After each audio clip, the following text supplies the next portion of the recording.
questions. You don't, instead of looking at me, look directly into that camera. Okay. That would be best. Sure. Now, you don't have to do that all the time. Okay. But for this, for the impact of Sure. it, for the veracity, we need All that. right. All right. Your name is Catherine Pollard Griggs. Yes. You are the wife of Colonel George Griggs. Yes. 11 years of marriage. Yes. It's true that your husband is and has been the head of special operations under Admiral Kelso, NATO. Yes. And it's true that you were the head of the hospitality committee. Yes. You were the member of the executive board of NATO's Wives Club. Absolutely. And also that your husband's background includes NATO Defense College in Rome. Yes. Princeton class of 1959. Yes. His intelligence career, his spy career began in Vietnam. Yes. And it's also true that it continues unto this day. Absolutely, under General Wilhelm. And that your husband was the liaison between the White House and President Jamal of Beirut, Lebanon, at the time of the bombing of the Marine barracks in Lebanon. Yes.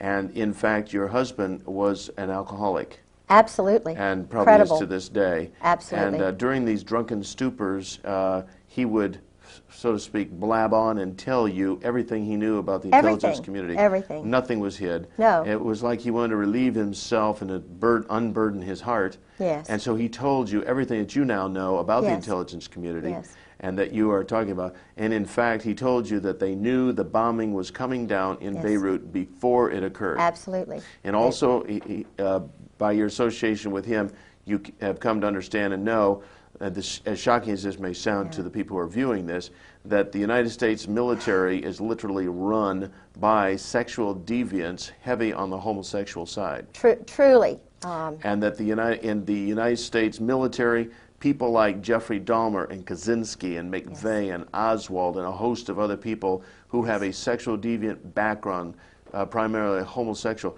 these individuals are actually sought out by people within the military, The Army.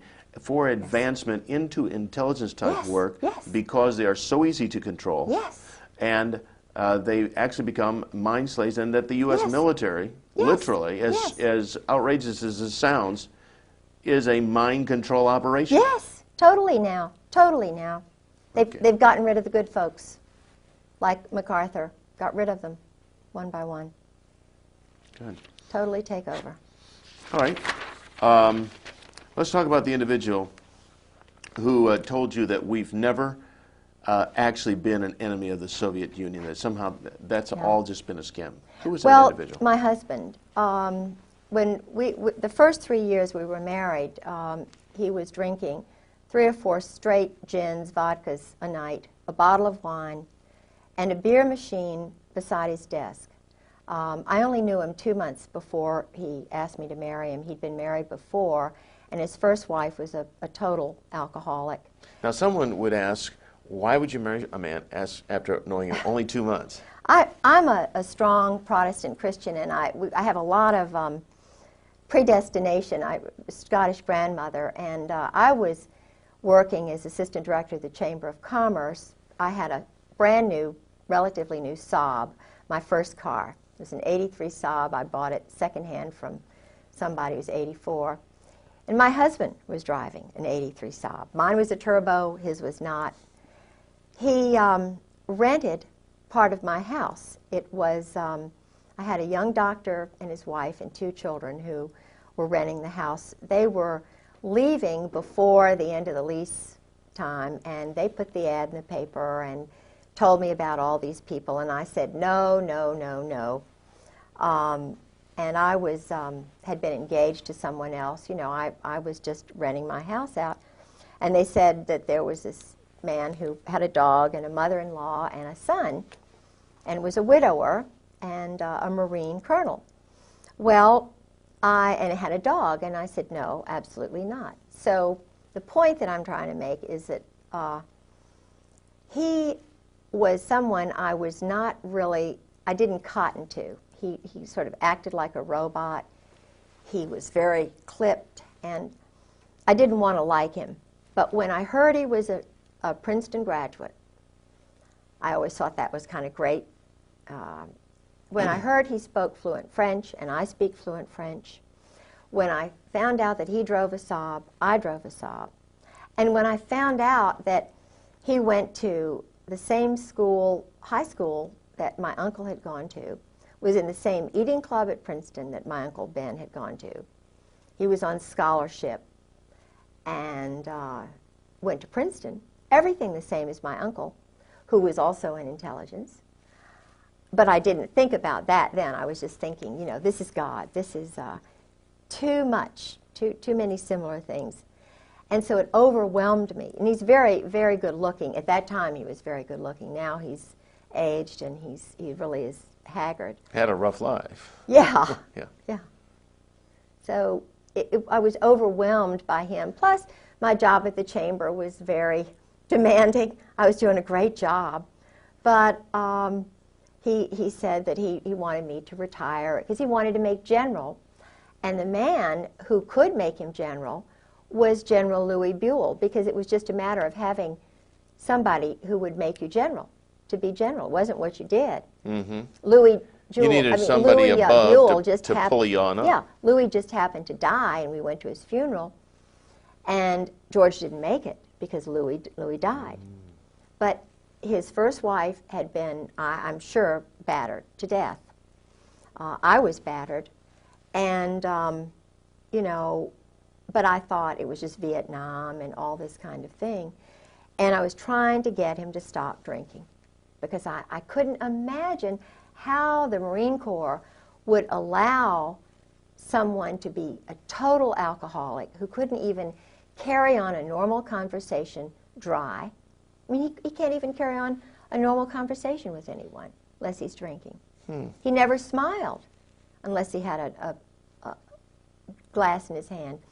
He drank solidly. I have a letter in his own hand that tells, and this is the truth, he drank solidly this amount that I just said for 30 years. His booze bill, and they never entertained, he and his first wife, was $250 a month. And this is from the Naval Store. Now think about that. He was totally snockered, just his whole brain, and yet he's working. He is head of running half the world's Marine Corps under General Al Gray. A man who is mentally incapacitated. Totally. Unless he's inebriated, and then when he's drunk, I mean, he's in a different, altered state of mind. He can't discern anything. He can follow orders.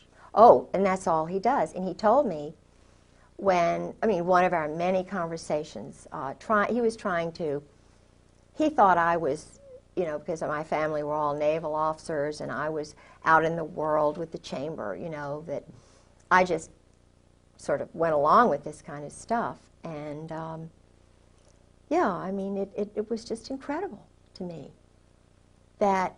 How many wives of high-up military people are there, like yourself, that are speaking out? None. I mean, they're all 30-year Marine wives. They're Stepford wives. They are petrified. I have had conversations before I went public, before I went to live with Sarah McClendon, who saved my life. And Sarah McClendon is the senior White House correspondent. Is she that little old lady we see on TV asking the president those pointed, jabbing questions all the time? The little red-headed, feisty Texan who broke the Billy Saul Estes thing. She doesn't go along with the clone group of reporters who are all, most of them, intelligence officers. I think she was in intelligence because she was in the Army during World War II. And she's just a remarkable mind, and I lived with her for 5-6 months. And what's interesting is she called my home. After I had called her or seen her on C-SPAN, she couldn't get through to my house. I was living there by myself. Every time she called my home, this is 1996, from March until she finally got hold of me, she had to go to another phone in Maryland to get me on the phone. Every time she called me from her house, she was told, "This is a military base, and the Griggses don't live here anymore." Now, that was my phone number long before I met George Griggs. It's my granddaddy's farm. the house that I Well, so own. your phone was being diverted. Absolutely diverted. It's electronic warfare. It's part of their deception. They have many levels, but it's all under a big operation. They have an operation now to totally ruin me. His first wife was murdered. Now, you know, some of the things you talk about here, this big operation, you've come to understand about the largeness of it, the intricacies of it, through a diary that you have. Is that right? Could you hold that diary up so we can get a look at that? And the thing that I found, this is the actual diary. Just hold it up kind of like chest high. Okay. There you go. And these are the actual handwritten notes of your husband. Absolutely. And they reveal an awful lot. In fact, does the military or those in the intelligence community, do they realize you have a copy of this? They do now. You know, I had a phone conversation with General Jim Joy. how long ago was this? It was in February of '96. I tried to ask the colonels. They knew I was on the move, trying to find information. Uh-huh. And Can you my husband had mentioned General Jim Joy. Yeah, it's hitting the microphone right there. Just Oh, go ahead. sorry. That's all right. All right. And I called General. I had to call a General Miller in Jacksonville, who was in my husband's address book, and told him I was looking for Christmas card list, and you know I needed General Joy's telephone number because one of the colonels whom I trusted, Colonel Ken Millis, lied to me. Captain Phil Holwager lied to me. Uh-huh. And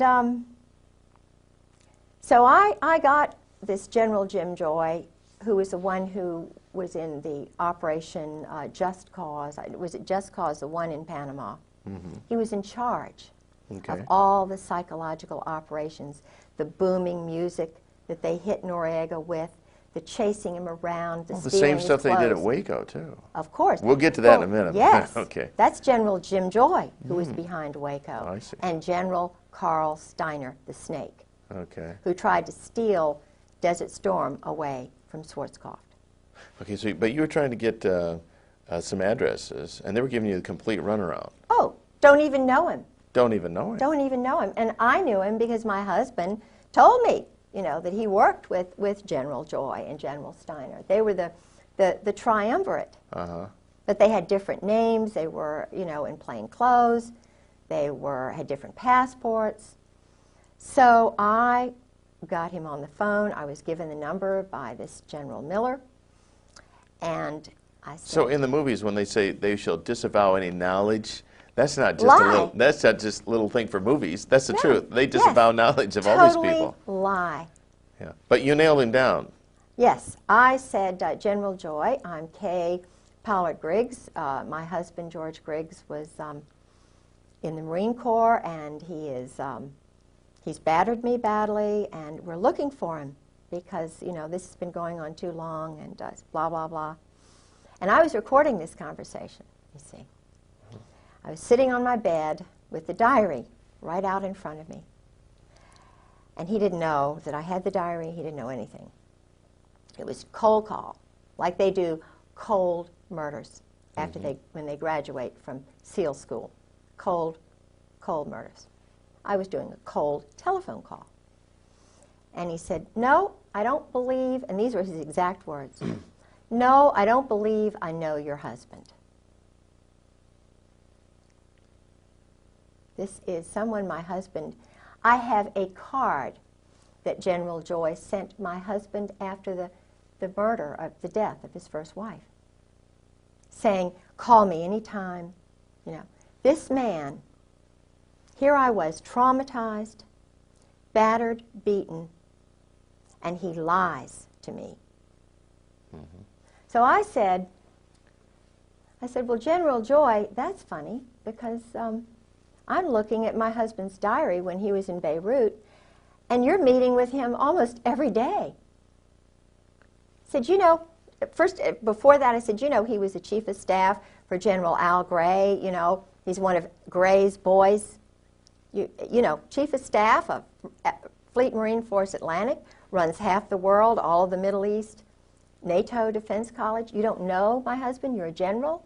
You live outside of Quantico? Don't know my husband? I made it very clear. No, no, can't say as I do. So then I told him about the diary. And these are all immature, adolescent males. These are men who don't know how to deal properly with adults. They lie. They're deceptive. They hide behind trees. But when you nailed him on the diary, when diary, he realized... He said, his exact words were, "Oh, that George Griggs." Oh, that George Griggs. And that's just the beginning of the kind of runaround deception that you've found with these people. Absolutely. And no doubt that's why they would like very much to have this diary. Yeah. This one page I found particularly interesting. What you and you're probably more familiar with their husband's handwriting. Instead of me reading it, read these notes that he had recorded there. These might help. Okay, I've got these. Alrighty. A number of the Marines told me a little bit about Dale Dorman. Dale Dorman's not a happy camper. Okay. Dale Dorman, because of some mistakes my husband made, was shot. This was at 7:15 to 7:30. Dorman exited Riviera. That was a place, sort of a hiding place or whatever. Gray and tan Mercedes. Up to 5 shots were fired. He raised his left arm. One round penetrated his arm. One struck his chest. Walked back into Riviera to the desk and called Post 1. Security vehicle went to pick him up. Returned to Durafound, 15 to 18 meters away, and treated. Medvac called 7:50. Medvac wheels down at 08:10 in a H-Bird helicopter. Riviera Hotel, approximately 1/9 of a mile west of the embassy. Dorman has been there since arrival, except briefly during a period of siege. He was not wearing protection. Saw 3 men in the vehicle. One leaned out back with a shortened rifle or automatic weapon. Sentry at B1 saw and heard nothing. It's just one page of the diary. Sentry saw and heard nothing. Right. In other words, the sentry Don't talk. doesn't talk. Right. Yeah. And there's just a whole world of these kind of assassinations and murders and directed. In fact, at one point, your husband actually just discussed people being eliminated. Yeah. Like you're shooting ducks. Yeah. Oh, we had innumerable discussions over dinner. He'd already had his 4 gins. Ah. Now, he'll talk to any woman or anybody who drinks with him, he'll talk. This man, what is he doing in security? You know what I'm saying? Mm-hmm. When he was at NATO, I'll get right back to that, but when he was at NATO and he was the head of special operations, in fact, I've got copies of his secret check in and out papers at NATO. He had them at home. I've somehow, I hope I still have those, but anyway, the point is I could get in and out of the NATO headquarters just walking in, and there were all these shady-looking garbage men, and George would leave his office door wide open at lunchtime. He was flirting with a secretary who was a chief who knew everything. The point is, what lacked security? And I had to say, George, look, you have got to do something about the security here at NATO because I can walk in and out. He said, oh, just forget it. Forget it. Don't do anything.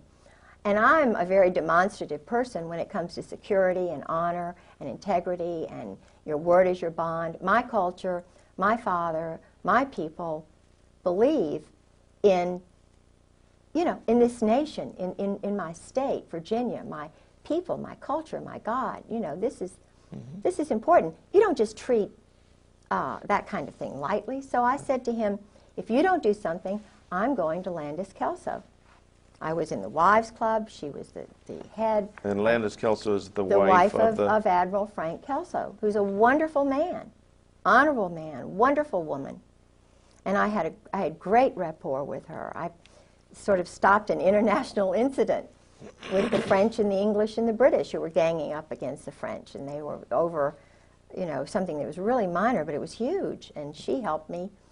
I determined that it was a problem, called her up, and she helped me, and we diverted and averted a major thing.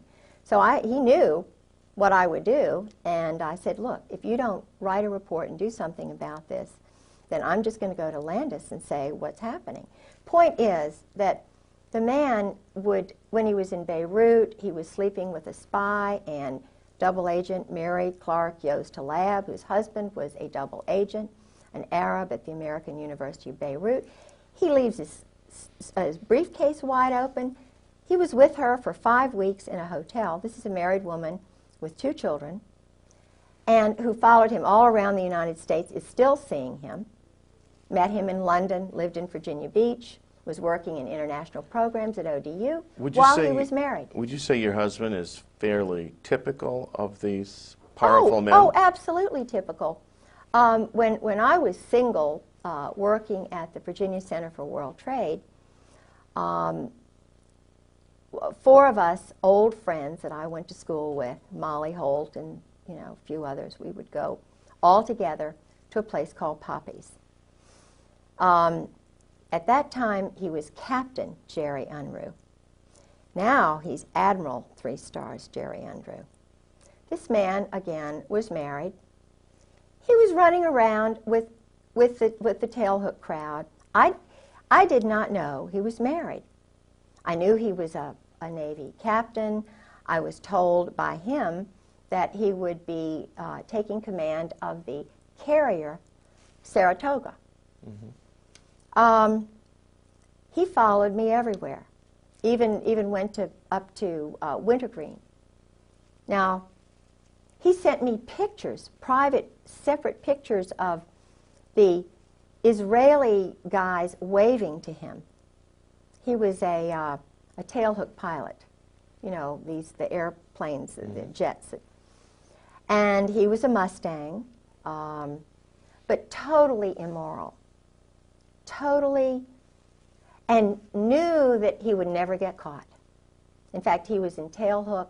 They had a big party down at the beach, and they were doing, I didn't go by that time because I learned that he was married. And the point is that he and this whole group, I've found out about Al Gray, General Al Gray. Yeah. Mm-hmm. Yeah. And that, what is this this consistent thread of the sexual degeneracy and the homosexuality and just the raw, base nature that seems to be so prevalent? Have you ever determined what it is? Why? Well, it's a way to handle them, to control them. Years ago you thought of people like General Eisenhower as an upright man. I don't know. I know some things about him. How far back can we go to where you find people that are decent and moral and upright? Right. Where you had real people who defended the Constitution, who had a feeling. Robert E. Lee was. There were nationalists and America first. You got to go back a good ways, probably. Absolutely. You see, growing up in Norfolk, Virginia, my whole family have been naval officers and also working. In other words, they would enter the service during a time of war, of need, and then they go back to being fathers and being husbands. I had a wonderful father, wonderful grandparents, wonderful family who put their family first. Well, they put their God first, Christ, and then their wives and their sons and their children. This is the way America was built. Now, these generals in the Marine Corps and Army, they don't look at it that way, according to my husband. They are ordered, and my husband, being chief of staff, told his men it was like this. It's the Marine Corps first, the brotherhood, the cherry Marine, the bonding that goes on. Mm-hmm. the Marine Corps comes before God, before Jesus Christ, before the country, and then it's it's whatever the religion they have. I don't know, because my husband is not a Christian. He's an existentialist, and most of these guys are. Certainly Al Gray is. Krulak. I think his wife goes to church, but their God is this brotherhood. The brotherhood, and it's very German. It's very. Does it have Masonic leanings? Oh, absolutely Masonic leanings. In fact, the admiral who was the last admiral whose car my husband bought, he was very impressed with this Norwegian admiral. They're all Masons now. Mm-hmm.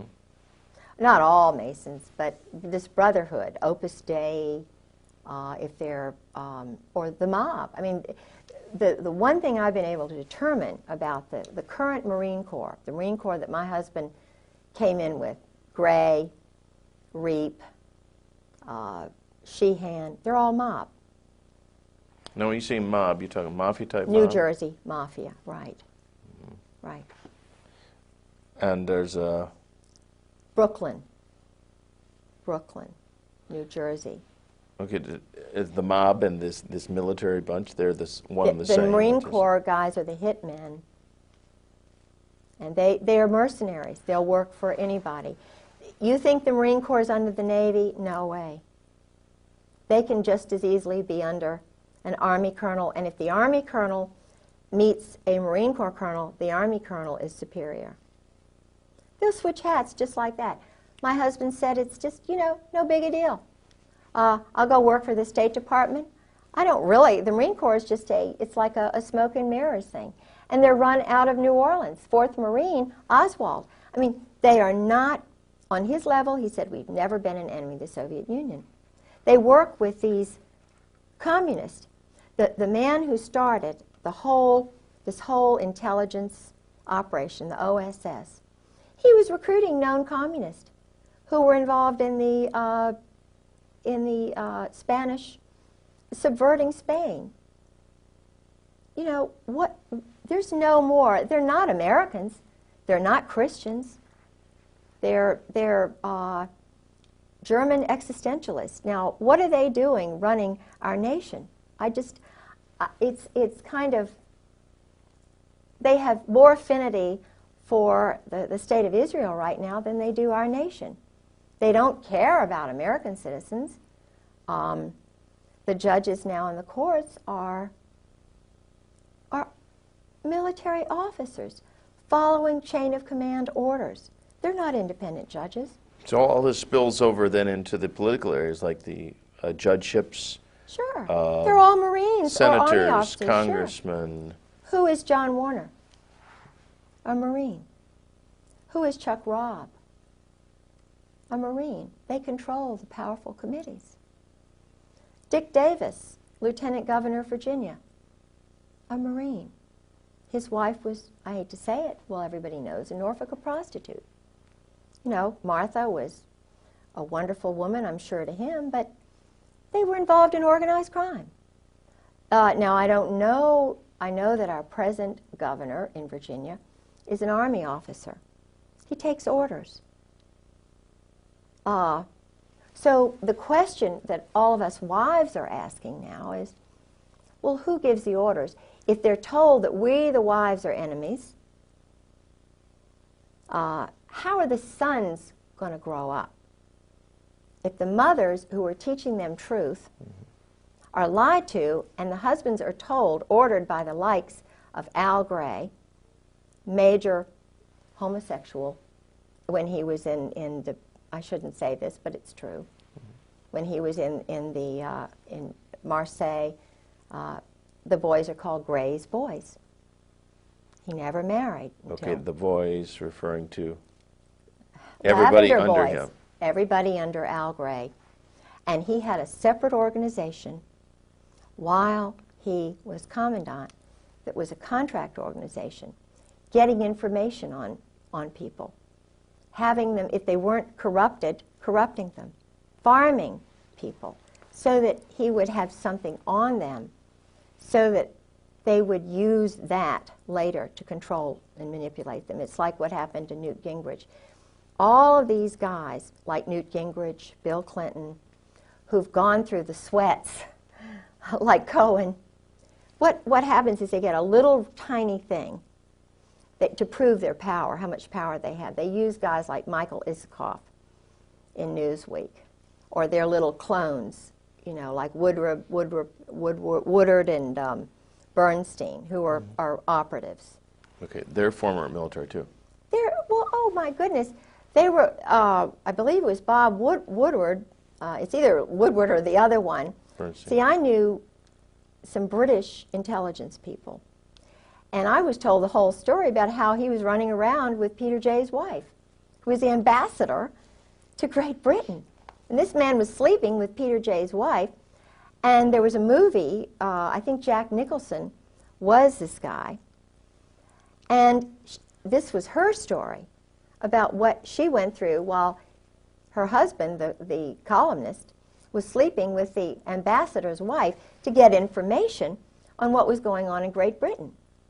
Now this is the team that broke Watergate. So what were the motives?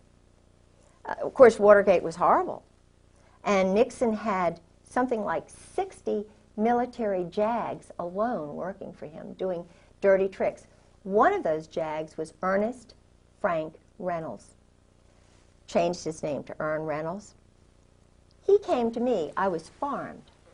Tim Hunter, an intelligence army operative, came to me with this story about, oh, you know, hard luck, you know, Saudi Arabia, and I was in the army, and I have this friend who can help you out with your legal case.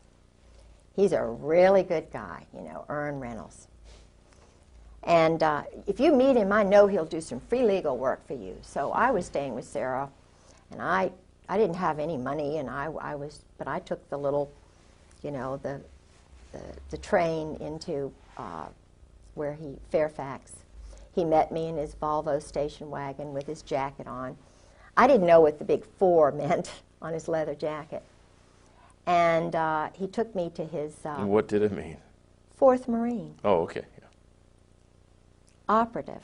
Mm-hmm. And he had the most fantastic apartment. See, I'm a big book person, and I love, you know, reading history and everything, and I'm impressed by people who read, who are intelligent, who are wise. You have a master's yourself in? Scottish history, and undergraduate in Virginia history. Okay. I worked on the Dunmore papers. I studied with people like Ian Cowan and Geoffrey Barrow and Tom Devine. These are scholars in Great Britain who are experts on the Reformation, and my interest was Mary Queen of Scots at the Reformation, and also Lord Dunmore, who was the last royal governor of Virginia, and I was working on the Dunmore papers too. I see. So you had an interest in, I mean, this guy's layout impressed you. Yeah. He's a real intellectual. Yeah, and he was divorced, you know, a sad story and everything. Mm-hmm. Worked for the Justice Department. Mm-hmm. Was supposedly a whistleblower. Mm-hmm. Supposedly a Christian. So this guy's really going to help you out? Oh, yeah. Oh, yeah. Boy, did I buy into that. It's like the old story, I'm from the government, I'm here to help you. Oh, yeah. So I caught him sneaking around my house at 2 o'clock one morning. 2 in the morning? Yeah, and of course I'm most gullible in school, you know. So I'm trusting, I'm a Christian, and I always look to the good side of somebody. I see the good little part. It took me about 3 times. The guy had my original documents that had just been in my briefcase under his car seat. He invites me to a cybernetics conference in Champaign, Illinois. I leave Martha Roundtree's apartment, and it's arranged so that all of my things are in his safe little car, and we're going to his parents' house in Roanoke. And of course, you know, you can't take all your things to the cybernetics conference, because I was going home. But this is a smooth psychological operations guy. I mean, he is doing psychological operations on a woman in Champaign, Illinois, who is the lover of a German spy, who he's been writing letters to her, and he's showing me these letters. The guy's perverted. I mean, he's writing Susan Parenti these letters, you know, like invading her mind, and, you know, why are you... And Susan's written him 2 letters or 3 letters. She's very beautiful, and he's got pictures. But he's sharing these letters with a group of men, 7 men, one of whom is head of intelligence, is head of computers and the intelligence for the Army, Ron Jarmuth. Now, Ron Jarmuth comes right out and says, I'm an anarchist. You know, I mean, his family are New York, old Zionist Jews. He met his wife in, I think, in a kibbutz. You know, I mean, he's a nice, personable guy, but when you say to somebody like me, I'm an anarchist, just so blithely, and you know, and he's always over at Ern's house. And Ern's got a picture by his bedstead drawn by a man who's a known homosexual whom he met when he was at the University of Virginia, who was the chaplain at Hollins College, who my best friend was there. And she said, he's a well-known homosexual. And I'm thinking, what is a picture of Ern Reynolds doing being painted when he's young by this known homosexual? And then I find out that the man who enlisted him in the Republican Party, he was doing dirty tricks for 7 years for the Republican National Committee. I mean, dirty tricks. Underneath this man from West Virginia who was a homosexual and left all of his money to Ern's son and took his son on a trip. Now, and Ern is a lobbyist for homosexuals. He's just, you know, working in the Episcopal Church. He's got a group of women that he meets with at the seminary. I'm sure that my case, my profile, he's probably got charge of it now. He's the expert on Catherine Pollard Griggs, but he's not. The guy is absolutely not grown up. But he's a thief. And so He your was a your case just got stonewalled, just got sucked into a memory hole by a guy who was acting under orders to Sure. you get Catherine Griggs under your control, and that's that. Sabotage her. Sabotage, yeah. Sure. And he stole your documents. Sure. And Sure. Sabotage me. Turned on me right in the middle of the commissioner's hearing. Laughed at me when I cried. You know, this is a guy who hates women. And the interesting thing is I went to his family home, and he had a wonderful mother. And he told me that his father battered his mother. His father was in the Marine Corps. And there was a picture of Chesty Puller in the basement. Well, that fits the profile, though, Yeah. doesn't it? I mean, if his father battered the mother, which he grew up in this dysfunctional environment. Totally dysfunctional. So when he hit the military, or he was noticed in college or ROTC or whatever, so here's a guy who is susceptible to mind control. Sure, he's to got, be developed. Yeah. I think you used the term for budding. He was recognized as a potential bud, Yes. and he's moving up the ranks. His roommate was from New York, was a Zionist, and he was an outcast at the University of Virginia. An outcast. Yeah. Why would he be an outcast? He felt he was an outcast. So he had this roommate, and I don't know, this man who was the homosexual from West Virginia. And we had to go by through his town, and, you know, the guy died. But this homosexual was a friend of the homosexual at Hollins, who was a chaplain there at Hollins College, whom I met. We had lunch with him one day. The father had the picture of Chesty Puller, and so forth. Well, Ern, I knew he was trying to sabotage me, and so forth, because I had already had Alexander Robinson come down from Princeton every other weekend, my husband's teacher, who was also a Marine, whose family brought over the Saudi royals, who was one of my husband's teachers, and I caught him walking around my house at 2 o'clock in the morning. I overheard him talking to my best friend's mother saying, now we just, undercutting me. We just don't know. Kay is just under so much stress, And he's a very handsome, very dignified guy, Went to Columbia University, was in Algeria, that area with the Marine Corps. Then went into the boys' school, the Hun school. He's an intelligence, without a doubt.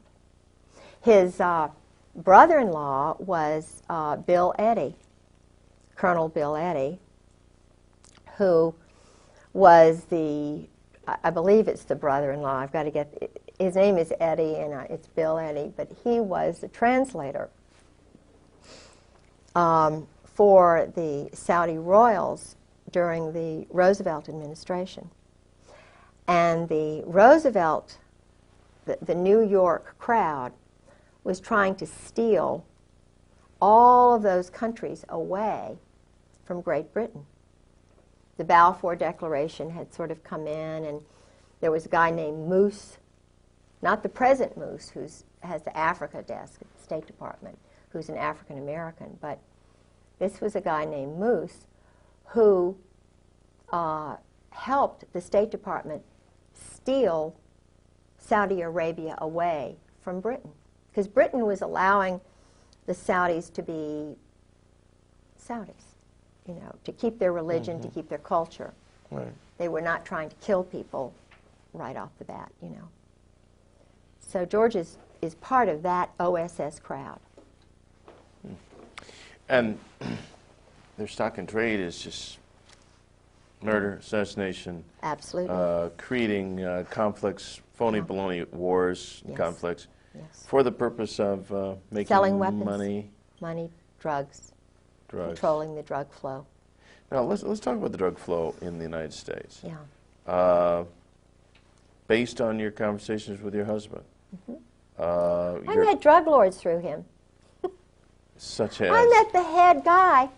See, George was telling me everything. First 3 years of marriage, it was just like, you're with me, gal, because he was so used to talking to Mary Halab and Anne Bouchou, Yeah. The group partnerships with sex and all this stuff. And I'm a pretty loving woman, and I'm fun. I was then. But you're not into swinging. No, I'm not into and swinging. swapping husbands and no, wives. and George was into swinging. He and Sue and Nancy and Jim Earl. This was, and I heard about that from colonels and one Navy captain. But then your husband also would tell you that this is just life the way it is. Oh, yeah. In our crowd. Oh, yeah. This is all it. these generals, admirals, colonels, all these people. Yeah. Men Men, too. Yeah. Yeah. So, but he was just, I'm trying to remember what we were on, something that was, that I was going to say, and I remember. Anyway, I can't remember. Oh, he's talking about the fact that they're into making money, and Yeah, this is the yeah. drug business. Oh, yeah, So you met all these drug Yes. lords I met Fahim. as if they were just business partners. Oh, yeah. Well, he told me what they did. He, Fahim was a colonel. He's in the diary, too. But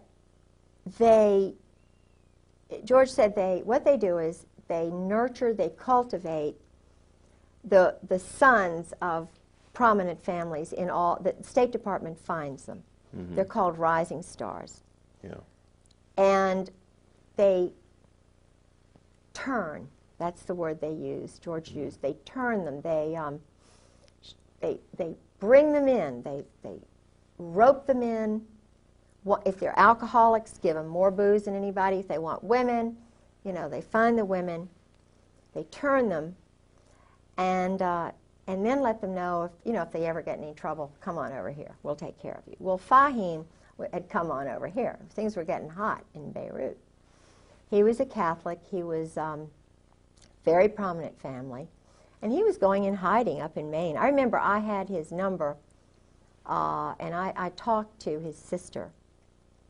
But they just culled a lot of the stuff out of the house the very first time when George kind of disappeared, and you know, and then I found out about what happened with Sue, his first wife, and all of that. Well, now, did they?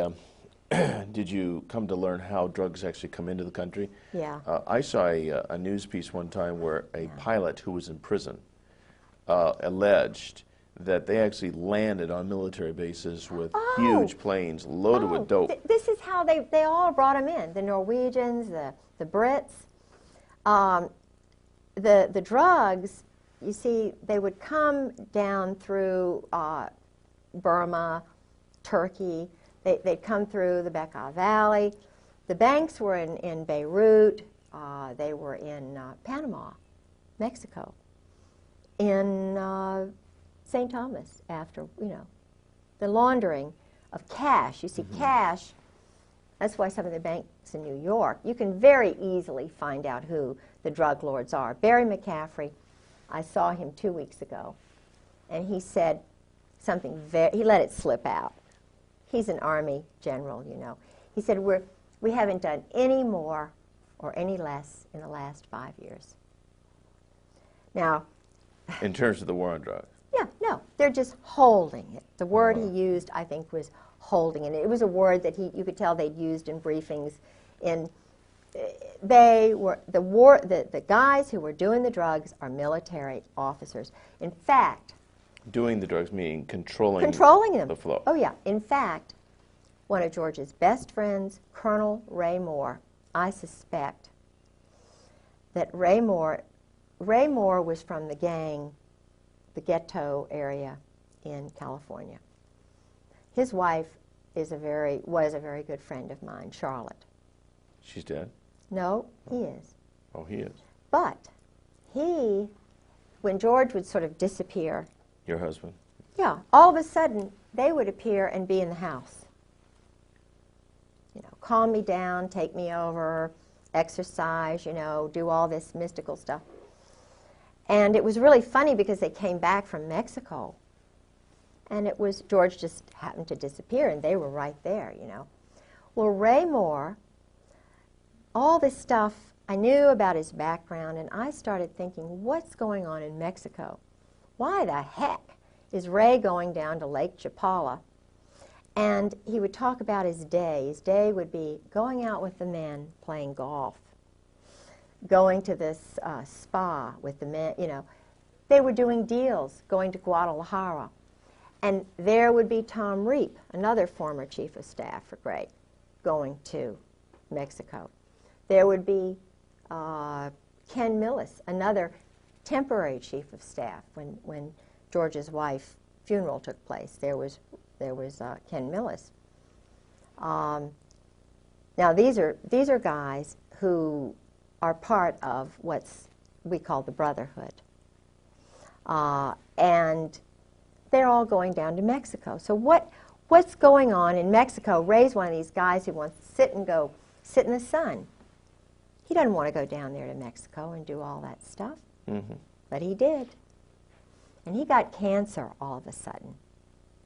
And another guy got cancer all of a sudden, right after he got out of the Marine Corps. Now, not to diverge from what we're talking about right now, but did your husband ever tell you anything about any disease warfare, like giving people sicknesses and? Yeah, that's part of. He called it ABC, NBC. It was something like nuclear, biological, chemical. ABC, atomic, biological, chemical. They call it biologicals. And in fact, I'm not going to mention his name because this is a guy who's really a good guy who's scared. The word they use is shitless. Excuse me. But that's the word.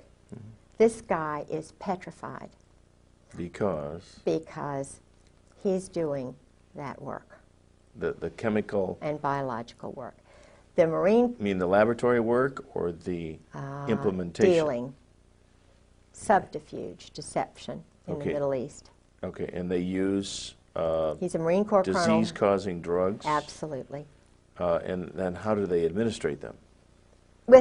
In missiles and in I mean this is an elaborate big business. Like Peter Kawaja, Marine Corps guy, who's working in plain clothes at one of the plants in Florida. This is why George is in Florida. This is why they're all down in Florida, because all of this stuff is being. We manufactured the chemicals and biologicals that were in Iraq. Now, if you don't believe me, you don't believe Peter Kawaja, a Marine Corps colonel, he says they killed his wife, I believe him. He worked in one of these factories. It was supposedly a candy factory where they were manufacturing deadly, deadly killer things. The Marine Corps, Al Gray, Krulak, Carl Mundy, he's in the CFR. He was in Ken Millis's class, who was the chief of staff, the one who controlled me. You know, I went to his mother's house in 7 Mile, Ohio. Flo, his father was a German Nazi. I'm not saying that, you know, being a German Nazi is bad, but he's part of this group. And if you don't believe me, if you don't believe Peter Kawaja about the drugs, you can, I mean, it's just, it's everybody knows. There's a guy named Randy Hebert, Lieutenant Colonel, hero, American patriot.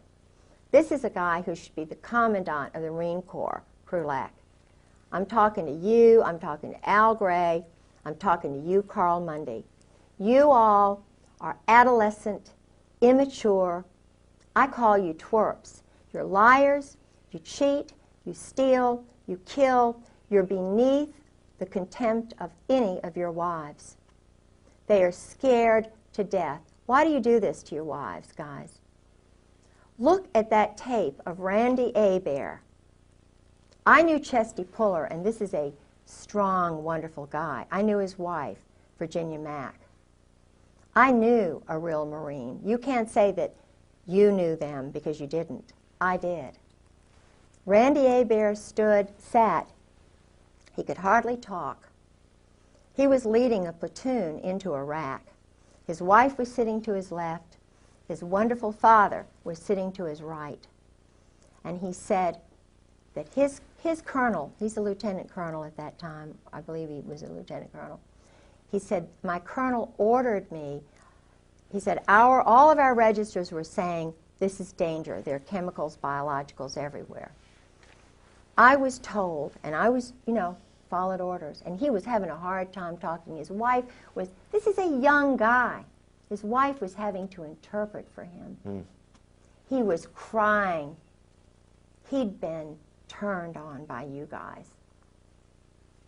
He said, on those canisters, on those boxes were American flags.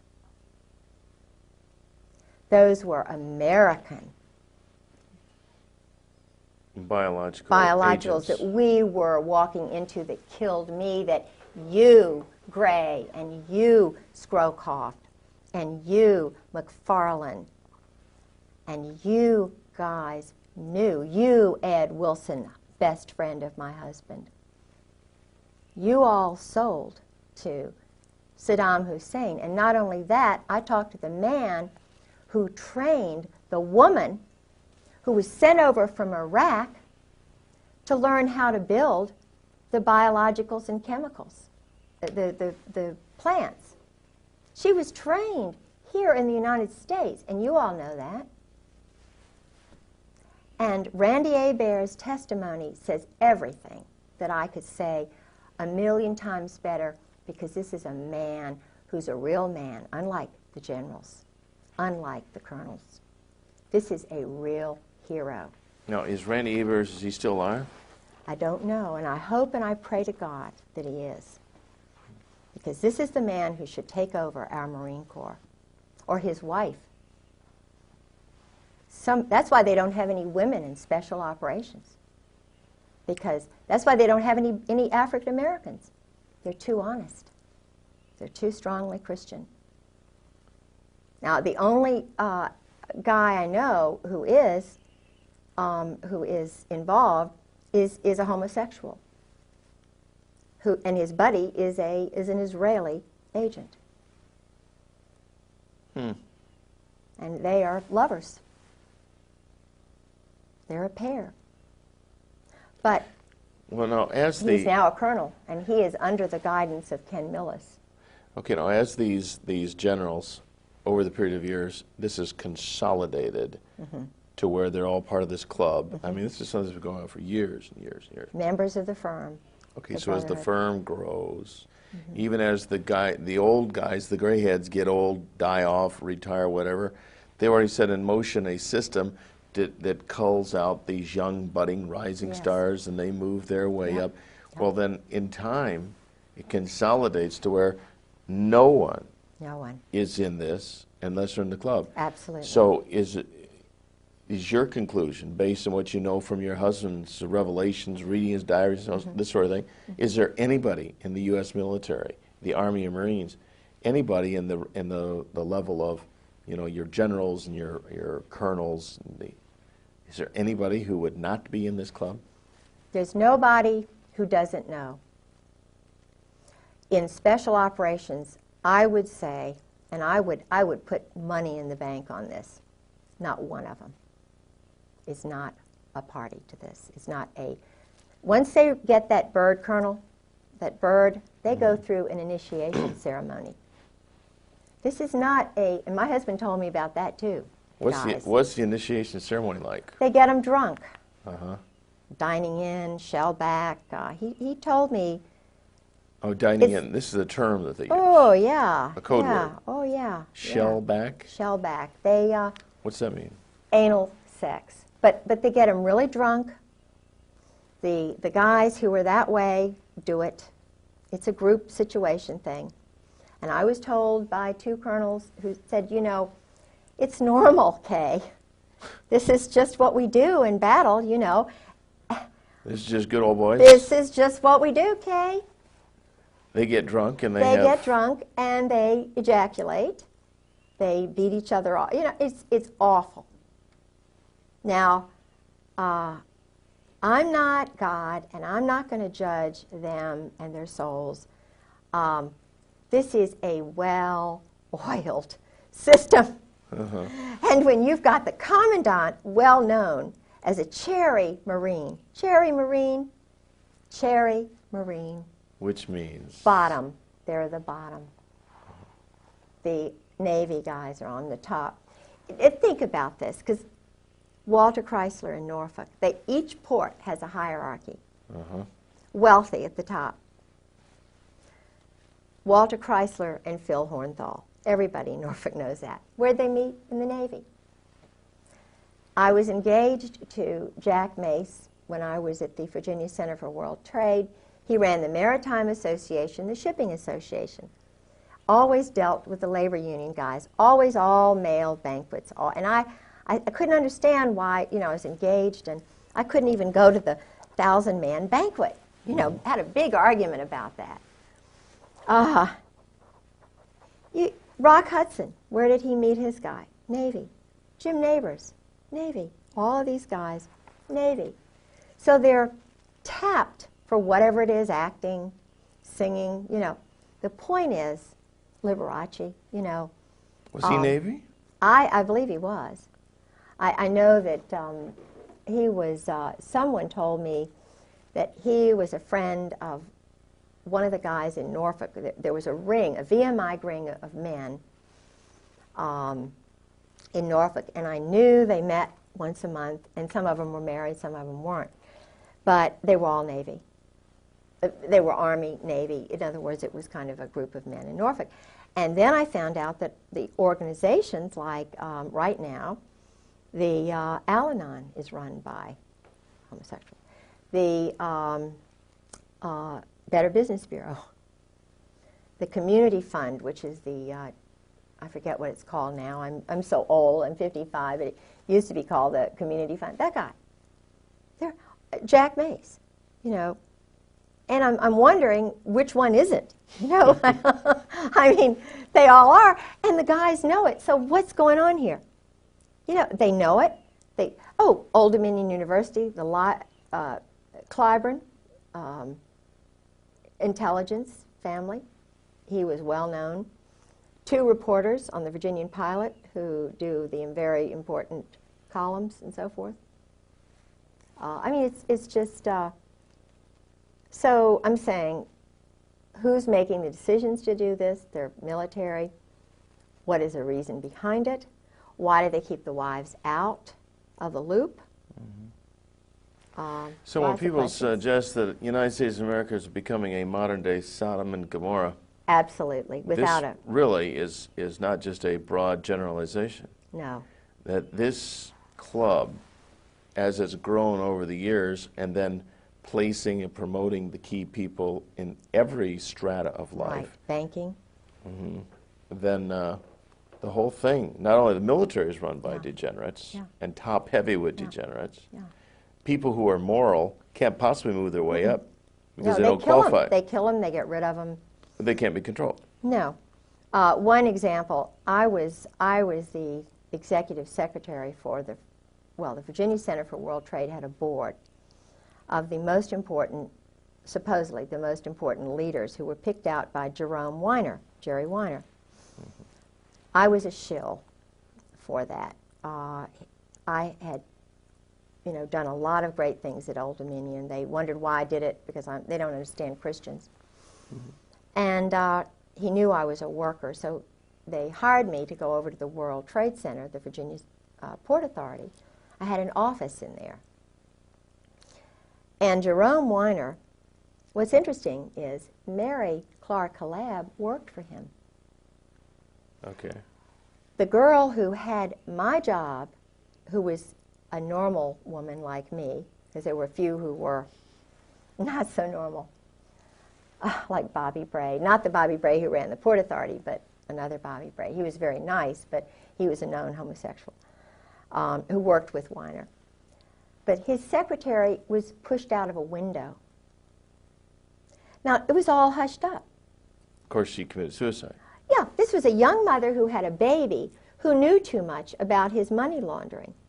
I reported the money laundering that Book and Weiner. Now, this is a professor, head of international programs at Old Dominion University, Jerry Weiner, whose father was very high up in this Zionist group. Jerry Weiner was doing intelligence work in Algeria, in Morocco in particular. He organized this board that I was the secretary for. He was a very sick, mean guy. I mean, you talk about really water. But Jack Mace was on the board, and there was a banker on the board. We can take a break. Take a break. Yeah, don't, did you stop it yet? No, don't stop it. We'll just leave these synchronized. And is your wife getting a cup? Yeah. I'm sorry. I was thinking I could use a little drink. But Gustavo... Do you need to use the restroom or anything? Yeah, no, I'm fine. I'm thirsty. Yeah, but Gustavo, I love the guy. He was from Columbia. He was in Virginia National Bank, which is now Nations Bank. And, you know, I didn't put him, because I had studied Latin American history under a wonderful Dr. Blossom. I knew a lot of stuff about Latin America and Nariño and how Panama became a part of our country. And, you know, now, I mean, I understand it was drugs and running things through and everything, but Gustavo was in charge of all the laundering that was going on in Virginia National Bank in the port. And where did he go after that? He went to Florida. And he introduced me to Ana Maria Quintero, whose brother was one of the big mobsters. I mean, the big, you know, Colombian. You know, I met Ana Maria Quintero. See, I don't forget some things like this. That's why they don't like me, because I imprint on wonderful foreign people. I want to know them. I want to send Christmas cards, and it's not very good to have somebody like a little magnet. I'm sort of like a Monica, you know, she's seeking out sex with important guys. I'm wanting to meet people like that from different cultures because I want to learn about them, because that's what Christ said. You go out and you minister to the people who are foreigners. You don't just spend your time necessarily with the home people. You need your home people as a base. But you need to go out and find out truth and spread goodness everywhere. Truth is goodness. Truth is light. And that's what Christ is all about. You're not afraid to learn truth. You're not. Thank you. You know, all these cathedrals and things that were built in his honor. Why? He was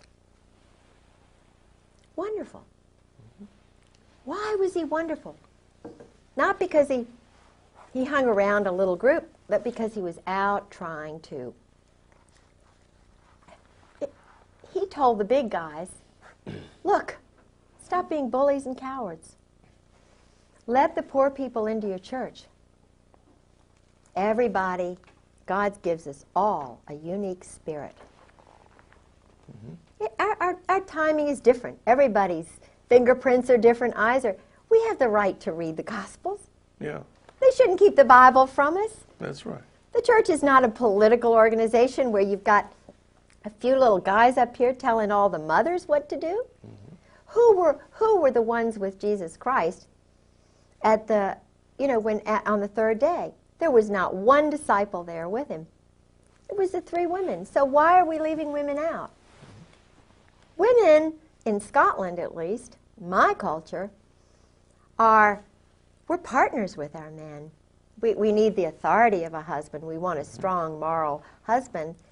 But what is that passage, you know, about the good wife? You know, I can't remember. It's in Proverbs. I mean, the virtuous Proverbs. woman. Yes, Yeah. yes. Right. I mean, she's buying, selling property. Yeah, right. She's doing everything. She's certainly not a no-brainer. So why keep her? Why keep her at home, barefoot and pregnant, and not being able to read and speak three languages, and welcome all the foreigners and, you know, to come in? Hey, that's what Jesus Christ would be doing if he were right here. He would be here right with me, saying, "Go for it, little woman." You know, I'm giving you the strength to tell the daggone truth. And if you get killed tomorrow, you're going up there. You're going to live forever. That's anyway. right. Well, now these, you mentioned when you get to be a bird colonel, and they have this initiation that involves all the sexual debauchery. Yeah. Now, would Drinking first. get them good and drunk, Oh, big time drunk. because there would be some of these who, if they were sober, they wouldn't go through with it. Couldn't go through with it. They'd right. have to be blasted. Yes. Yes. Okay. Yes. And now, do you suppose, I don't know, your husband maybe told you, when they go through all this stuff that they do, are there people there gathering information, Of course. intelligence on them? Of course. The chaplains are intelligence. You know, in Nazi Germany, that you had to tell on your parents, or in the Soviet Union, they encourage you to tell on your parents. Phil Holwager, the guys who go to Yale, who become chaplains, the chaplain corps is tell all the tales on everybody. They have collections agencies. These Marines are ordered to go and collect so-and-so at so-and-so. If a Marine tells truth, if he's a whistleblower, if the wife is too much trouble, they collect them, they throw them in, they fill them full of chemicals, they'll implant little things in them. I believe that my husband has an implant. Well, McVeigh said he had a chip implant. I believe George did. Now ask yourself, all right, George, I know George had a male friend. You know, he has male friends. Your husband is bisexual. Yes, he's bisexual. And I was told that by colonels and a captain, by a psychiatrist. What percentage do you think of these higher-up people are bisexual? Oh, all of them. If they're in special operations, if they're Marines, they're all bisexuals. They've all had to do it in order to get to be a bird colonel. The SEALs, it's kind of like the fast road to the top. Now. So a guy could not be a SEAL without having. Oh, gone through this. I don't believe so. I haven't met one that I don't believe would have done it. And judging from what a couple of colonels told me, it's just, that's the norm. It's just you women, you know, y'all are so sissy, y'all are just, you know, you don't understand how it is. We're under so much pressure. And when Valerie Wilhelm told me that about Charlie, I just could not believe what Charlie she was Wilhelm saying. would be a... He's a general now down in Miami. And she was just saying, oh, well, you know, he's run around. He has to, she said. He's under so much pressure. And I just, and she was saying that, of course, I had met Charlie in Norway, and Charlie is sort of someone my husband just idolizes. And and Michael O'Boyle is another one. Michael is my husband's special friend. And when my husband retired, we went to Al Gray's office. This was a traumatic thing for me. It was a really weird day. We drove up with his son Douglas and my son Garland. We went to the commandant's office. They had, you know, something to nibble on and eat, and, you know, just a little something. And his wife Jan came over from 8th and I Street, the commandant's house, with her dogs. She sleeps with stuffed animals and dogs. I don't think there's any love-making that goes on with Al Gray and his wife, quite honestly, and neither do the colonels. She is a wonderful, sweet person, scared to death. She worked for his intelligence organization, and then she supposedly took care of his mother. And then they married, you know, because he would not have made it. Everybody knew he was a homosexual, not a bisexual. This is a homosexual commandant. I talked to people who actually, one woman who went to one of the parties, she was French, and she married a naval officer. And it was when George and I were first married, and I told George about what she said about General Gray. She said, you cannot believe this man is totally debauched. This man does these group sex orgies outside of Marseille, France. He's just horrible. You know. She said, now I have to admit, I was party girl, you know, went to these parties and so forth. But what would happen is, and I met a guy in the laundromat who was very, very, he was enlisted, and he was involved in Beirut, and he knew my husband. He was going back and forth from Gaeta to the New Jersey, the ship, and then, you know, into Beirut on the beach and everything, and he worked for an admiral. Now this is a big admiral. And the admiral would go to these parties at this big mansion outside of Marseille. What they did was they invited the wild girls, the secretaries, because this went on in Indonesia. My husband had a secretary. Anne Bouchou's husband, Hank, was sleeping with the secretary. My husband was sleeping with the secretary and Anne Bouchou. They were doing, because my husband's wife wasn't there, so they had their ménage à quatre.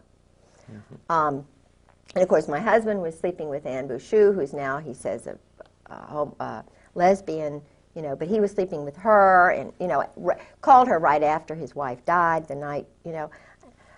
And I found the telephone numbers and, you know, her address and her birthday and all these letters he was writing. Isn't there a disease that runs rampant with these people? Yeah, yeah. So, but Al Gray, this guy, would guard the parties. Now, how does that make a young guy feel who's got a child? He's guarding an orgy with Israelis. There were Israelis at these parties. Intelligence people. Intelligence? There's not intelligence there. There's perversion. There's psychological, you know. These guys are abnormal. They're adolescent. They're not full, complete people. They can't have normal. Anyway. So he's guarding the parties, and he says, the secretary, the girls come in, they stay till about 11. They're all nude, all nudists. The Earls, Jim and Nancy Earl, my husband, Ty Kroll, most of the chiefs, nudists. Makes it easier, you know, to see the little, you know, it's terrible. They're nudists in the sense that... Yeah, they're nudist. Okay, so they have whatever. Freedom. Mm-hmm. Oh, I see. Freedom. It's really kind of religious, isn't it? Yeah. With them. Yeah. But the girls, the women leave at about 11 o'clock. This is what he said. I mean, I knew the girls were there because I'd already talked to the French girl. And he said, well, you know, what they do is the women leave at about 11 o'clock, maybe 1 o'clock, and the guys all stay around there. And it's just the ritual. This is what they do. So, and then I found out. And these are the guys that send their boys to war. Yeah, these are the big guys. Then I found out, because my husband would mention this guy and that guy, you know, that he went to school with. Bob Edwards is involved with this stuff. But the guy who recruited him, Charles Caddock, who was a well-known homosexual, who was the, quote, head teacher but the bodyguard for the Saudi boys. See, the Saudi boys were encouraged to do this, to corrupt them. They were corrupting Muslims who would not have done this ordinarily. The parties at Aramco, they would give the young boys, get them really drunk, and encourage Muslim sons to do this kind of stuff. Muslim sons who would have a strong tendency toward morality. Yes. And to abhor this kind of conduct. That's right. But if they could get them drunk and loaded enough that they would do this one time, then they would gain a controlling edge on these guys. And who do you think did it? Charles Caddock and Borland, these guys, Alexander Robinson, Cheeseborough, who was the headmaster. The Saudis bought Russell House at the Hun School in Princeton. They brought over Mohammed Faisal and, you know, Khalid Saud. They didn't really go to classes or whatever. And who was the young man who was partying with them? My husband, George Griggs. Who was in the group with them? Einstein. I mean, my husband was partying with Albert Einstein. I said, well, you know, I didn't. And when would this have been? At what age in his life? 52, 53, 54, 55. I believe he said that Mohammed came over in 54. It was right after the murder, the poisoning of the one who was really good. Okay. So your husband would have been a young guy, 18, 19 years old? Oh, he was only, when they first got to him, he was in high school. So he was ninth grade. And he would be there? He was at the school with these homosexuals. They sent his parents to California. Got him a little Boy Scout job, his father. He didn't see his parents for 8 solid years. And this is amazing. I see. So then the transference is these people become your parents. They're the ones you look up to. Yeah, but they're doing things to you. Sure. They're sodomizing you. Of course. And Albert Einstein was actually... was in that homosexual group, bisexual group. Absolutely. Camus. Sartre. Now, Camus did not, I don't believe my husband actually met Camus, but Camus was a lover of his French teacher at Princeton. Not Todevay, not the one who helped him with his paper whom he had an affair with. And I was told that by normal roommates, whom he had later on, and by another roommate. They knew George was doing this stuff. George was, he was a cheerleader. He was a French major. Were there any other young teenagers from that particular setting Yes. that were also being cultivated? Bob Edwards, who's a Marine Corps colonel, was part of that group. And my husband met with Bob Edwards in high school. Bob Edwards went on to Fort Benning. He was in psychological warfare. In fact, he was involved with the subterfuge in after I was injured and my husband socked me in the breast, and I had to have surgery because he'd already broken a leg, and I was starting to document the violence. But I'm such an upfront person, and all I wanted him to say was, "I'm sorry, Kay, I did this." But I was trying to do like they said Rosie Greer did. You put a mirror, if you're battering your wife, you put a mirror up in front of yourself or a photograph, and you try to imprint the lower brain, because I wanted to save his soul. I mean, this guy had murdered his first wife, battered her to death. I mean, he dragged her body back. I mean, it was just, Sue had a cerebral hemorrhage. That's too much for me to get into. But he was doing that to me, and I stopped him from drinking, thinking this would stop the battering. But I started taking notes, taping things, while he'd go in these rages, because I wanted somebody to know. I wanted somebody to help me so I wouldn't die. And I'd had surgery, I'd had broken bones, and I was trying to reach out for some help. And so I was trying to get him to realize what he was doing to me. And I told him, I said, "George, I know you did this to Sue. Do you really want me dead? This is..." So, but he started getting scared, and he was cool. Did he ever admit to you that he was responsible for his first wife's death? He came. He said he admitted that they didn't get along. He admitted that he didn't love her. That he battered her. He admitted that he'd hurt her. He admitted that he dragged her body back after she supposedly collapsed at dinner. Now, this is a 200-pound woman. She's huge, because she's not happy. She's sleeping with her dog. She doesn't sleep with her husband because he's too busy sleeping with other people. He doesn't find her attractive. He's sleeping with Nancy Earl, and I mean, it's just the most crazy. And she loves him because he's handsome. And what is she going to do? She's never worked a day in her life. Her mother loves him. It's like me. No, who would believe you that a handsome, wonderful guy, oh, but George is so nice. So, and this is what the wives go through. They know that it'll be hard. So, the guys just, what George did was, he had clout in the State Department, and they knew that I just loved showing people around. So he would plan something that I just had to do. I would be hooked, like a hook on a fish. And he had some dignitaries who came over from, where did they come from? They were parliamentarians from, I think these were from one of the Latin American countries, Panama. And of course we had to go to Richmond. So I had to stay overnight with them, and George didn't want to go with me. And it just so happened that Bob Edwards, his Army colonel friend, invited him to come up and meet with some of the guys, at New Hope, Pennsylvania, or Bucks County, or wherever it was. Well, he had already been talking to Phil Holwager about the abuse, because I had gone in for surgery, and I thought it was very unusual that Phil Holwager was there during the surgery, kind of holding George's hand. It wasn't for me.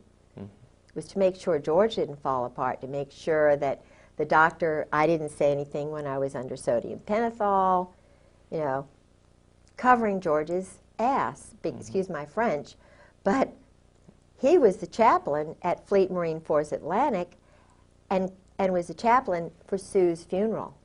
He knew what George had done. And he runs around on his wife, he's playing golf all the time. He and George were playing golf with this single woman, and I found out, and I said, what are you all, you know, he's the so-called chaplain, and he went to school with Gary Hart. He was a classmate of Gary Hart's at Yale, and, you know, a colleague of Pat Robertson's. That's why he, you know, not that saying that Pat Robertson does that kind of thing. I don't think he does. I'm sure he doesn't, but they went to Yale and so forth. But so George was a violent man, and he started knowing that I was sort of going to do something. So he started doing certain things. And, you know, now looking back, I can see why, because of the violence. He wouldn't have been able to use his .45 anymore if he'd been convicted of battering. Yeah, he would not have been able to use his pistol anymore, carry it. So they wanted to make sure that he was protected. So the wife has got to go. The wife is way down the totem pole. It doesn't matter what wife, and that's the reason the wives are so afraid, the Marine wives. And they all talk cryptically, and, you know, they even talk outside the house. Talk cryptically. There's code words and double meaning words. And yeah. What's 10 p.m. Saturday TV? Your satellite, remember? Don't we got to switch it to? Not on Saturdays. Sorry. Sorry. Sorry, okay, just thought I'd remind you. I thought Okay. we used to talk about earlier. Yeah. Okay. Well, actually, I think this pretty well sums up this segment. Unless is there anything you can think of? I can see where we'll do this again sometime as this develops on. Tomorrow, let's see, tomorrow's Sunday. Monday, what we'll do. Is there always, if we make a copy of this, so there's two of these? Yeah, in case sure. something happens Absolutely. to you and yours. Sure. Okay, we'll make copies of this stuff tomorrow. Don't lose that. No. But this is interesting. It talks about sabotage, subterfuge. This is the standard Army book teaching men to lie, cheat, steal, be peeping toms on women. Now, if they don't allow women in there and they can peeping tom all the wives they want, they don't need movies, pornography. They, you know, and they go on all the TADs they want. TAD is a... Just take off, just tell their wife they're going. And they can lie, because it's all secret. We don't have to tell our wives anything. And it's intelligence. It's work. Oh, it's intelligence. Yeah, sure, it's intelligence. That's interesting. But this is really, I mean, you know, this is full of, and this is just a mild SEAL commando T-shirt. Can you hold it up to the camera? Yeah. For me to That's a T-shirt that a SEAL would wear. Yeah. Oh, yeah. leave it up for a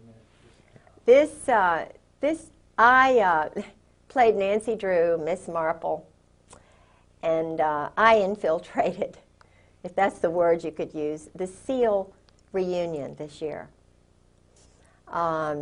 They spent a lot of money showing off, you know, jumping out of helicopters, and, you know, probably $100,000 was spent. I don't know how much, but I mean, the military was providing the funds for this little game on the beach at Fort Story. Yeah. And then there was, each one of the teams has T-shirts, which all sexual.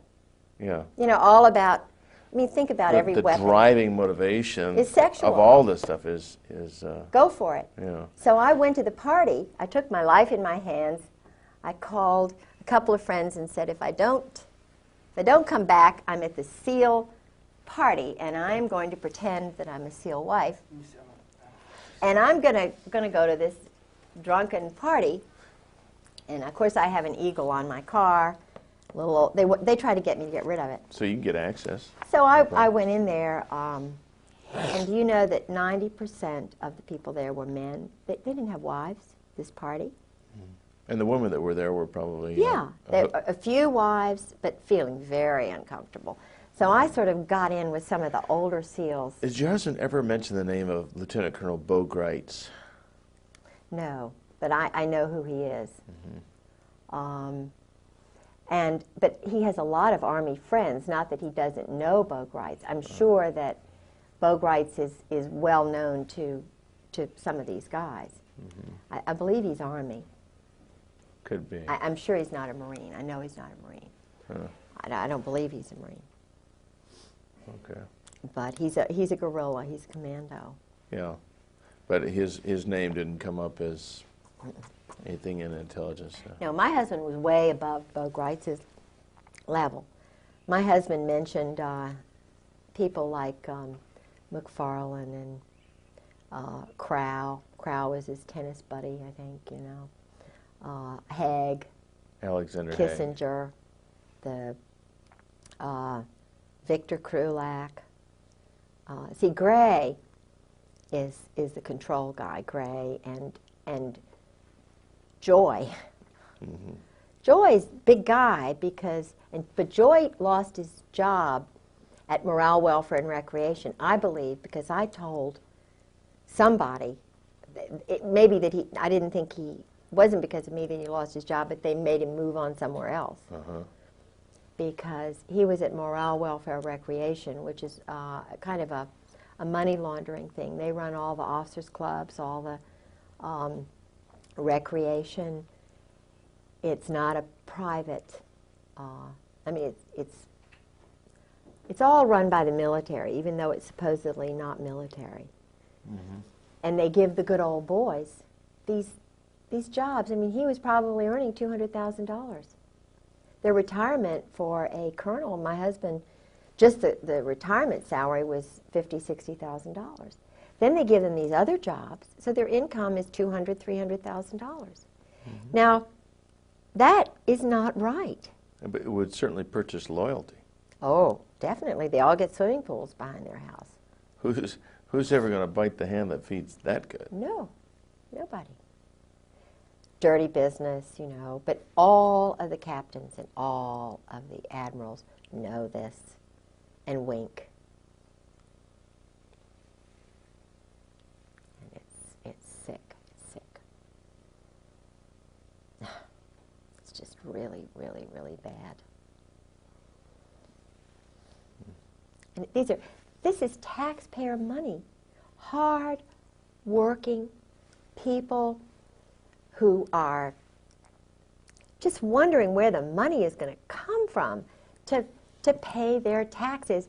Mothers of children who are having to work 2 jobs to feed their 3 children. And they're spending $10 million on phallic-shaped weapons. I went to the Army show just last week. I was up there. They had a hearing on Okinawan rapes a day. You know, they call it a murder rape a day or whatever, you know. Crime a day by Marines in Okinawa. And I went up there. John Conyers had a hearing. And they also had the Army show, which I had gone to a couple of years before. And in the basement of this big hotel, they have these 200 or more vendors of weapons. Israel has a joint venture. IAI has a joint venture with, is it TWR, that does all the credit reports on Americans. Whoa. Now, they have the computers together. The Israelis stole the whole INSLAW system and sold it back to the Justice Department. And there were murders over that. Mike Fuller knows all. Mike Fuller was a former assassin who's talking, and they are after him. Believe me, I met him through Sarah. He and... what about this Victor Marchenko? You're pictured with him. What's that all about? Well, he is a typical example of the mercenary who is brought over from Czechoslovakia, Poland, Romania, the Eastern Bloc countries, who were actually KGB, double agents. Oh, Marchenko is... Okay. The family, his family were Yeah, his family came over. They weren't even citizens. In other words, they bring over the young man. Right. They work for 5 years, and then they become citizens. Now, I'm not saying, I mean, I've read his books. I wanted to meet the guy. He knows George. He knows who George is. I read 2 of his books just to see if it's what George said, you know, to kind of balance, and what these other guys. If you read Marchenko's book, you'll see what my husband, the arrogance. Well, sure, we're going to go into this embassy.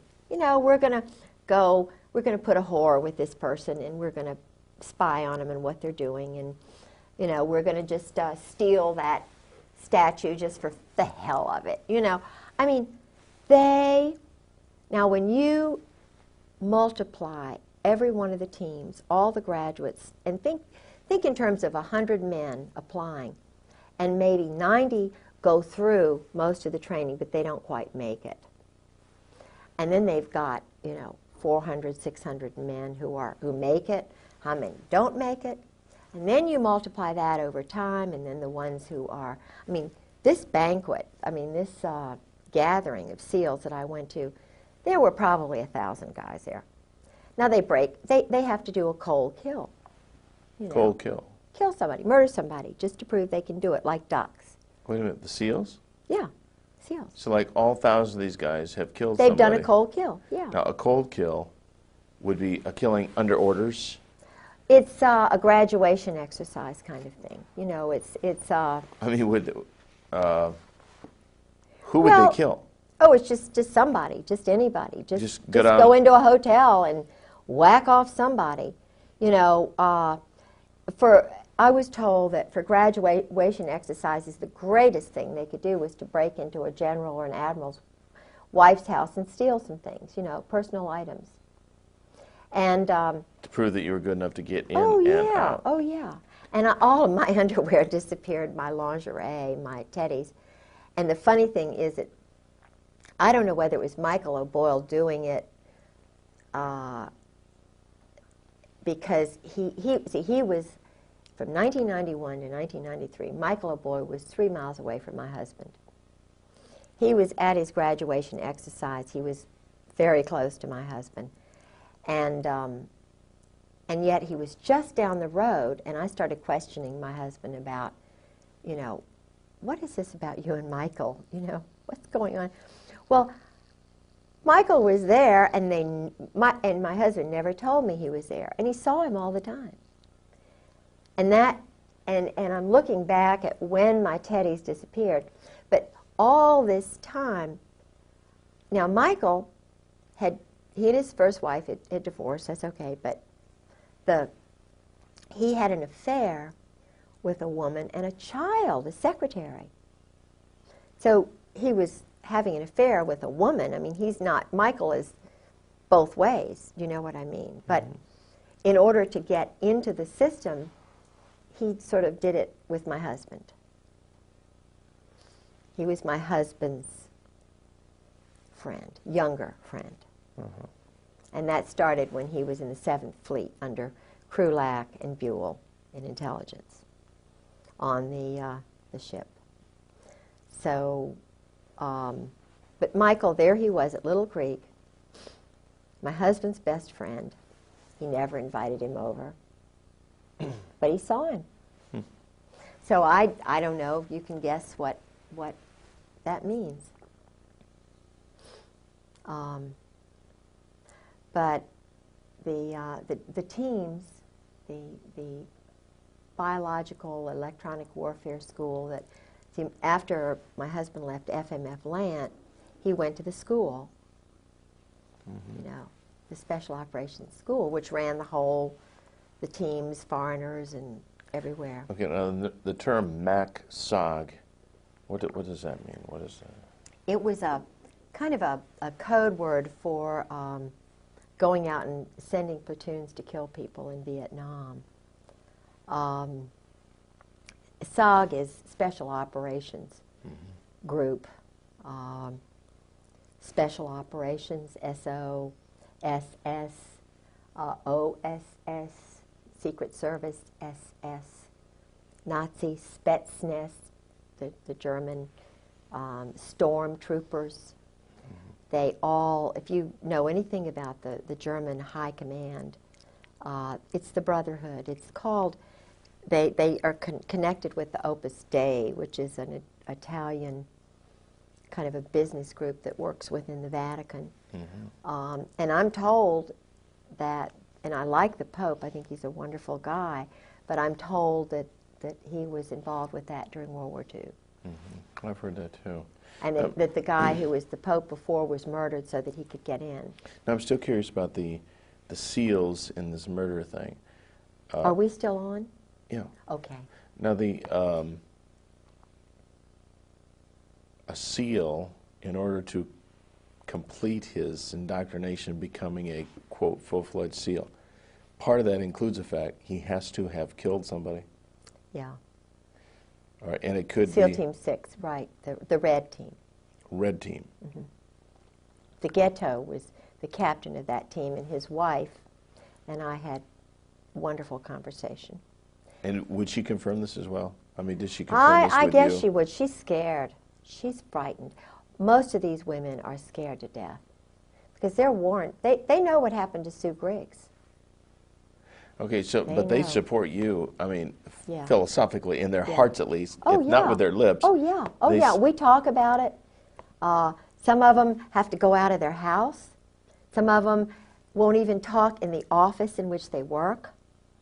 They've had men come by their houses. They've had their papers stolen.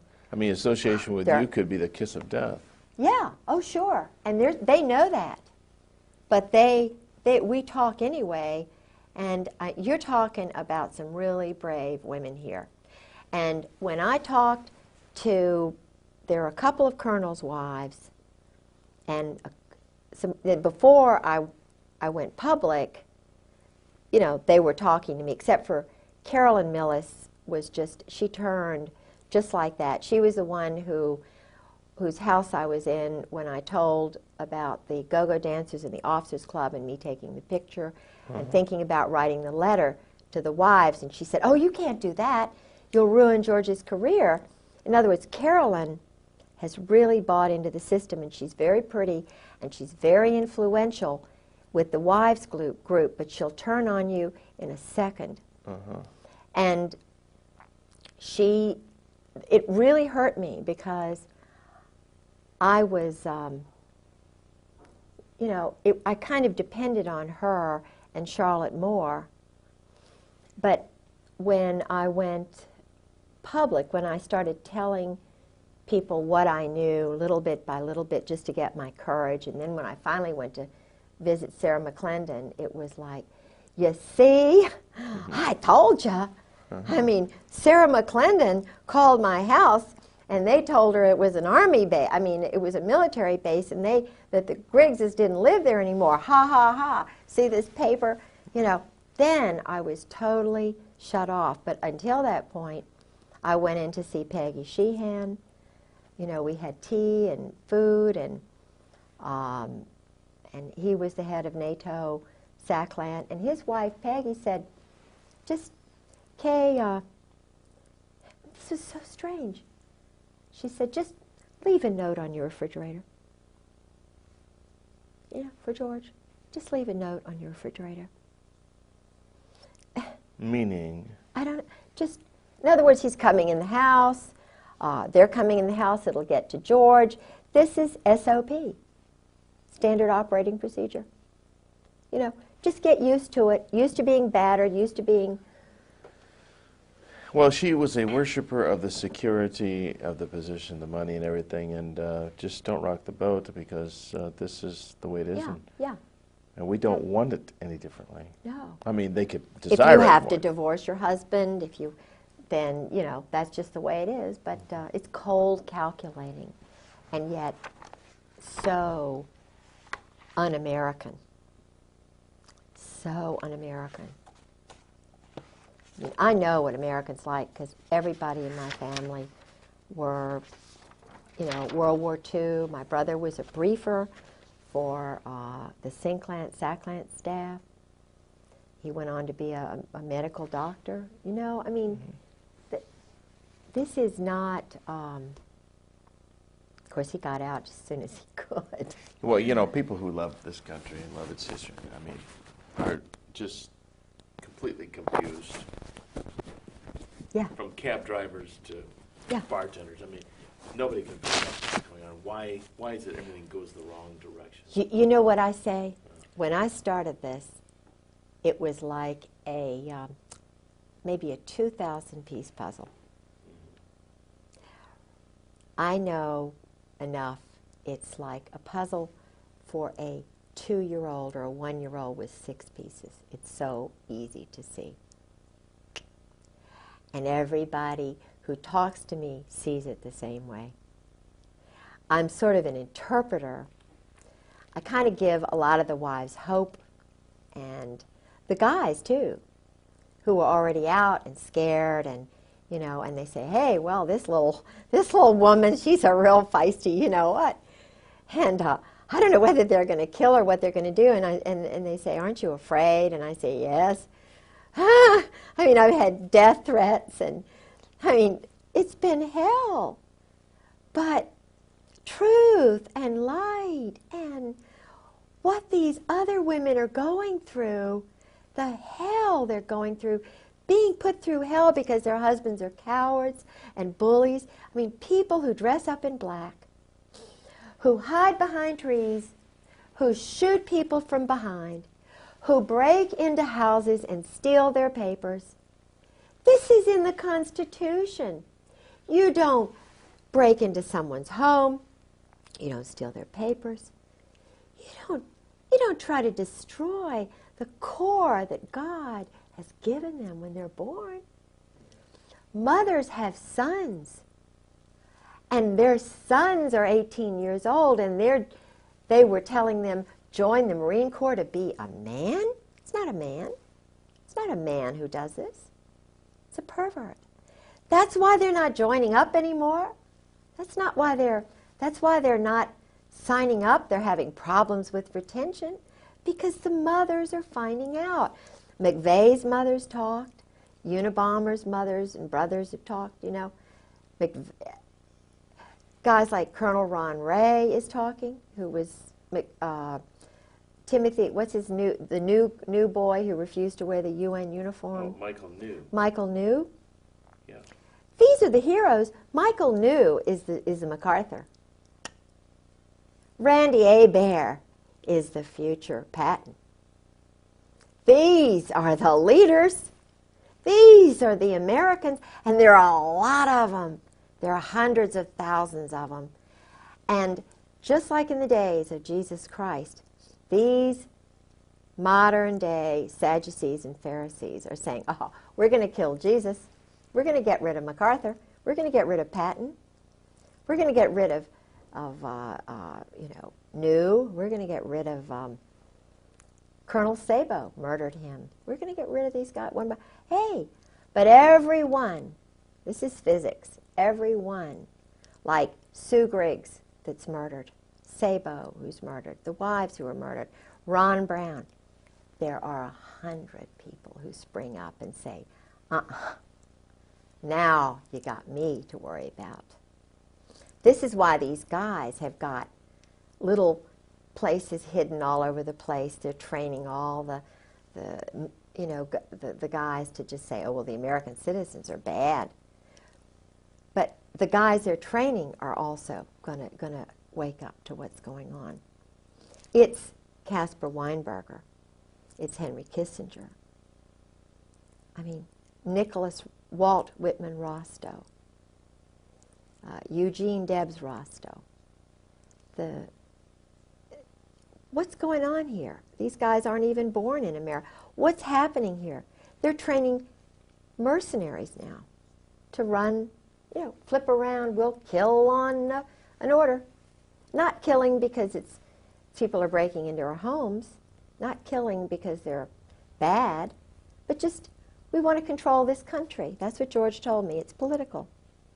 The military, the Marine Corps is a political arm of a group that wants to run everything, control the drugs, sell the weapons, keep the weapons flow going. And this isn't what guys are going to sign up to do. Their heart's not in it. They're not going to even do it for the money. They'd rather die than have hit squads come after them, collection groups from Great Lakes. They have a group of Marines who goes out and collects guys who have gone to their psychiatrist and they're a little bit talking too much. They get rid of them. But they're not told why. They're just told they're enemies or they've done bad things. So they don't, it's kind of like they don't, so they won't have any guilt and culpability. They make it cold. Just get rid of this guy, okay? Okay, get a promotion, get a new car, get some stock. After my husband did what he did in Beirut, I found these stubs. He got all this stock. You know, AT&T, major stock, just thousands of dollars worth of stock. And it was from a company that was like a quasi-government company, all on a sheet of paper. And of course it was big time stock. And that's how he was paid off. Stock. And paid off for? For doing criminal activities, selling weapons, going through Tel Aviv, the bank in Rome, selling the weapons illegally. The Israeli agents are the middlemen. And all the money's going to Israel. I mean, it really is the truth. The money, not just the money that is given to them free and clear, but all the the black budget money that Meyer Lansky's group started back in the 40s has been growing and growing and growing. It's like a pyramid scheme. And the Jesuits, I've been told, are really controlled by this group now. I don't, you know. Now, surely Ollie North is a good guy. No, I think he was farmed. You know, he was, but see, Ollie was involved in Vietnam with the JAGs, covering up a lot of the stuff that was going on. He was involved with a major case where there was a Marine, George told me about this. See, George was involved with a lot of the cover-ups of Marines who went crazy. Like, remember this, A Few Good Men, was it A Few Good Men? It was a movie about a Marine colonel. They murdered a guy from, Jack Nicholson played the colonel in this movie. Oh, yeah. You remember? Yeah, he went on trial. Yes. And a George good guy was the chief of prosecutor. staff who tried to cover this up. My husband. The true story. The true story. My husband was the guy who was covering this up. They were so arrogant. And it was the woman who was the JAG who got this thing going. It was not the Navy JAG, because he was going to cover it up. He was just a loose kind of guy. And if he had been the JAG, then it wouldn't have been prosecuted. But it was the woman who was working with him, because she was a woman, who got these other guys off. They were targeting these other guys. I mean, they would have put him in jail just for a little bit and, you know, let him out. But the point is, this guy was murdered. And the colonel laughed it off. It was down there in Guantanamo Bay. And George was the chief of, it was Al Gray. Al Gray. That was, I mean, just that one alone. And Lone Tree, they were involved with that. Because see, it's just so sick. I mean, they are so easy. Let's break. Okay. I'll tell you. This has been a tremendous. I'm going to let you take this home and read this letter. Or did you take the letter? You got the letter. Got the letter. Okay. Take this and put the letter in there. because you'll see the glasses in there. Okay. Bless your heart for sitting through all this. You know, it's just fascinating. I'm sorry. I couldn't stay down very long because I could hear a little bit. But it's just, you know, it's my life.